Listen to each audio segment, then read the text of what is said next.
सेना प्रमुख एमएम नरवणे इन दिनों एक्शन मोड में हैं। उनके दौरों और एक्शन से पाकिस्तान से लेकर चीन तक परेशान हैं। मजेदार बात यह है कि उनकी परेशानी अब कम होने की जगह बढ़ने ही वाली है, क्योंकि अब सेना प्रमुख जनरल एमएम नरवणे सऊदी अरब और यूएई का दौरा करेंगे। सऊदी अरब और यूएई के दौरे की खबर से चीन और पाकिस्तान दोनों सकपकाए हैं,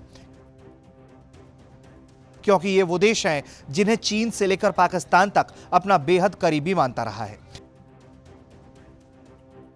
लेकिन मोदी सरकार के वक्त से ये सारे समीकरण तेजी से बदल रहे हैं और भारत सऊदी अरब और यूएई का करीबी और अच्छे देशों में से एक बनकर उभरा है। सेना प्रमुख जनरल एमएम नरवणे के अगले हफ्ते सऊदी अरब और संयुक्त अरब अमीरात की यात्रा पर जाने की पूरी संभावना जताई जा रही है। इस यात्रा का मकसद खाड़ी देशों के दोनों प्रभावशाली देशों के साथ भारत का रक्षा सुरक्षा संबंधों को और मजबूत करना है। सूत्रों ने बताया है कि जनरल नरवणे रविवार को रवाना हो सकते हैं। उनके दोनों देशों में 2-2 दिन के रुकने की संभावना है। फिलहाल उनकी यात्रा का कार्यक्रम को अंतिम रूप दिया जा रहा है। सेना प्रमुख की यात्रा का पहला पड़ाव सऊदी अरब होगा। सूत्रों का कहना है कि यात्रा के दौरान जनरल नरवणे दोनों देशों के शीर्ष सैन्य नेतृत्व से वार्ता करेंगे। पिछले कुछ सालों में सऊदी अरब और संयुक्त अरब अमीरात के साथ भारत के रिश्तों में काफी मजबूती आई है। बताते हैं, सऊदी अरब भारत के साथ रक्षा उपकरणों के संयुक्त उत्पादन का इच्छुक है। सऊदी अरब भारत का प्रमुख व्यापारिक साझेदार होने के साथ साथ ऊर्जा का बड़ा स्रोत भी है।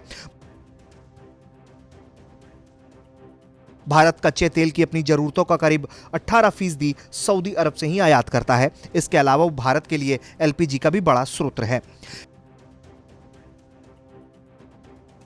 इसके पहले भारत के सेना प्रमुख एमएम नरवणे नेपाल का दौरा कर चुके हैं, जिसके बाद से ही भारत और नेपाल के रिश्तों में तेजी से सुधार देखा गया है।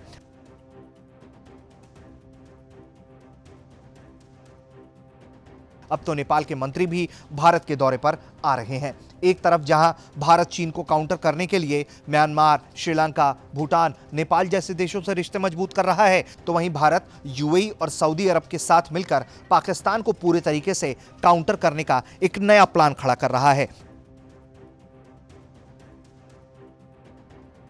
जिससे चीन और पाकिस्तान की ये जो नापाक जोड़ी है उसके होश ठिकाने लगाए जा सकें।